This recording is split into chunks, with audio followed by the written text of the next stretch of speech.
Hi guys, today the topic of my discussion is that rail transport its advantages and disadvantages. क्या advantages है, क्या disadvantages है।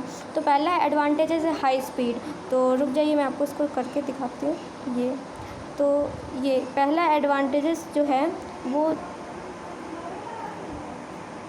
ये तो पहला एडवांटेज है हाई स्पीड।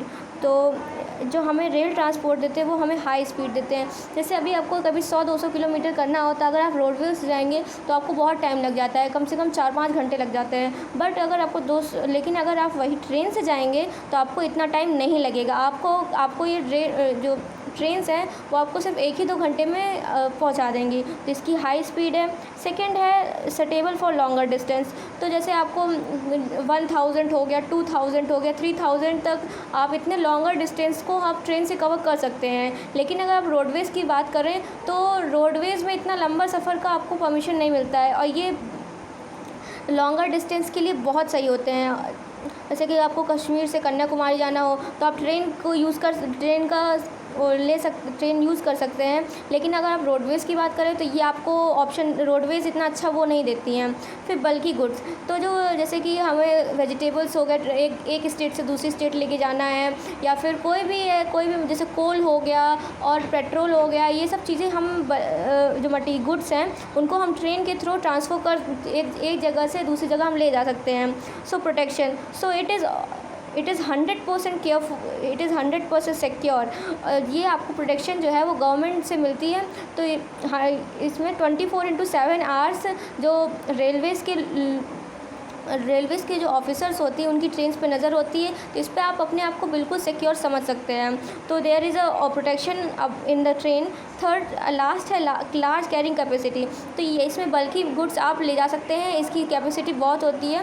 तो ट्रेन्स हो गए, ठीक है, उसमें 1000 पीपल तक ट्रेन्स कैरी कर सकती हैं। लेकिन अगर आप रोडवेज़ की बात करें तो ज़्यादा से ज़्यादा 5-6 लोग या 10-15 लोग ही जा सकते हैं, इससे ज़्यादा नहीं जा सकते हैं। लेकिन ट्रेन में 1000 पीपल तक जा सकते हैं। तो ये इसकी कैपेसिटी बहुत हाई होती है। अब हम आएंगे डिसएडवांटेजेस की तरफ। तो डिसएडवांटेजेस क्या हैं? तो पहला डिसएडवांटेज है ह्यूज कैपिटल एक्सपेंडिचर। तो इसमें जो एक्सपेंडिचर लगता है गवर्नमेंट का वो बहुत हाई होता है। तो गवर्नमेंट हैज़ टू पे a lot in the trains for the management of it. फिर हाई ओवरहेड, तो मतलब कि इसमें इधर उधर के खर्चे बहुत आते हैं, गवर्नमेंट को बहुत खर्च करना पड़ता है। कभी भी ट्रेन का कुछ टूट गया, तो जैसे कभी ट्रेन की पटरी बनवानी हुई, तो जैसे अगर आपको ट्रेन कहीं से भी कहीं भी ले जानी है तो इतनी लंबी पटरी बसती है कि क्या बताएं। तो इसमें गवर्नमेंट का बहुत पैसा जाता है, और फिर उसका सैलरीज़ में ऑफिसर्स की बहुत पैसा इधर उधर खर्च होता है। तो इसकी हाई ओवरहेड होती है। फिर no door to door service. कहने का मतलब ये है कि जैसे आप रोडवेज़ में होता है, आप अपने घर से बैठे और जहाँ आपको पहुँचना है आप वहीं पर उतर गए। बट ट्रेन ऐसा वो नहीं देती हैं। आपको रेलवे स्टेशन पे जाना होगा और आपको रेलवे स्टेशन पे उतारेगी, आपके घर पे नहीं उतारेगी। तो no door to door service. फिर नो कंपटीशन। जब भी आपको पता ही होगा कि कभी भी कोई भी कंपटीशन होता है तो लोग अपने आप को अच्छा दिखाने की कोशिश करते हैं, बट ट्रेन में तो कोई कंपटीशन ही नहीं है, तो वो अपने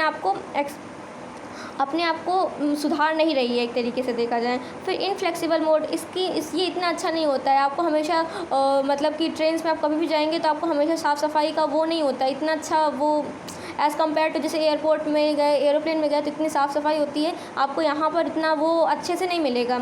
सो